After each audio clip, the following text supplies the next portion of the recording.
دقيقة بس تفضل. بتكلم في جزئية. تفضل. لما طلعت الخبر بيجيك كابتن محمد انه أبشر. إقامة كأس الملك في نهاية شهر رمضان، سمعنا كثير من إعلام الهلال يتحدث عن هذا الأمر ويقول انه ارجوك ما تقول اعلام الهلال وما اعلام، لا ما أنا نبغى أسمع ندخل. الصوت. دقيقة أنا أسمع دقيقة الصوت. دقيقة.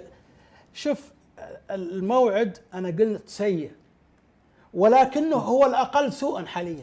اي انا عارف، بس كانوا يتحدثون يقولون هذا لان طيب انا التوقيت سيء ثبت جدا. برنامجي. انا انت اي بس شوف، خل عبد الكريم خليه يقول العمل- رايه. لا، بس أنا بقول اليوم. ابى اوضح له بس. على طول برجع لك. لا بس اليوم دقيقة. اليوم في ظرف انت طارئ. تطالب بالعمل الاحترافي المنظم.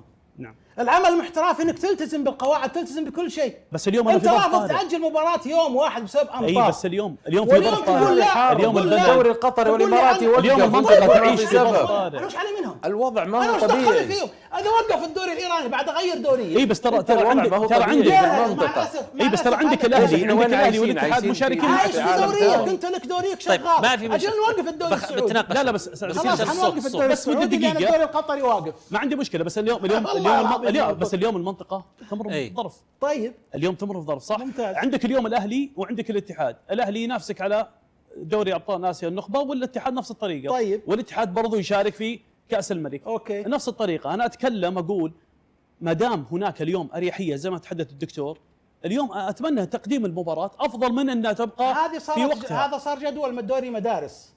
لا ما انك تصير. الا ما تصير يا دكتور. انت ما يجب تصير ان يا سيد عبد تحترم الكريم، ما ما وضعت، تصير. يجب ان تحترم. احنا نتكلم عن الاحترافيه والعمل الاحترافي وما ادري مين، ونجي نقول والله خلاص تغيرت غيروها قدموا ذي. طيب أجل هذا الوضع دوري طبيعي، حواري. الوضع غير طبيعي هذا دوري أصلاً. حواري. إيه بس الوضع غير دقيقة. طبيعي. ما أنا قال زي لك ما الوضع ما هو قدمها. طبيعي. ما قال لك قدمها. ما قال لك قدمها. لا، ما عندك عندك حلول، ما في خيارات. حلول في ايش؟ حتعطي يوم 30 حتعطيه الاتحاد الاسيوي يلعب فيه، ما حيلعب فيه. يا اخي افرض الاتحاد الاسيوي قال لك العب في ثاني العيد ولا هذا ثالث العيد، فرضية. حيجي هذه برضه الهلال فرضية. حيعترض يقول لك انا هذه- دوبني لاعب إذا يوم كان 29 مهم ما صح. اقدر العب يوم من ثاني العيد، حقه صح ولا لا؟ اذا كان مهم من أنت حقه. الوضع غير إذا مهم مستقر. من- بس ابشر كلكم اذا تتكلمون. مهم من مصلحه الهلال من حقه يعترض. ليش زعلان الاخ؟ ماني زعلان، لا، بعدين لا، ما أنت اسمي زعلان. اخ، حيجي ترى غير عندي يعترض. اسم. أنت غالب. لا، ما هو يا اخ. أخي. خليه يعترض اذا في من ترى مصلحته. لي اسم وفي مهنيه في انك إذا انت مصلحته في إذا دقيقه من في مصلحته اول شيء يعترض. لا قبل لا اسمعك في مهنيه لما تتكلم عني، انا مو اسمي اخ، اي طيب انا مو اسمي اخ. طيب. احنا قاعدين نحترم بعض في انا الاخ. الاستديو. انا الاخ. طيب الاخ الكريم الاخ أنا الكريم الأخ الاخ الكريم الكريم. كلنا يا شباب انت خلوا جالس تقول تقديم وتاخير بدون سبب، كل إيه؟ اللي قاعدين نتكلم عليه لنا ساعه نتكلم على ولا هو وضع سبب. المنطقه ولقاءات ما هو ميدانيه سبب هذا، ما هو سبب. وتقول ما في سبب. ما هو سببك انت، سبب كل واحد يقول الاتحاد رايه الآسيوي. عادي. ايش فيكم يا شباب؟ هذا سبب الاتحاد الاسيوي، مو صح، سببي انا. صح. اذا طيب. وقف الدوري القطري اوقف انا دوري، انا ما عندي شغل. مو وقف انا دوري. مصلحتي مصلحه انديتي فقط في التوقيت اللي يختاره الاتحاد الاسيوي.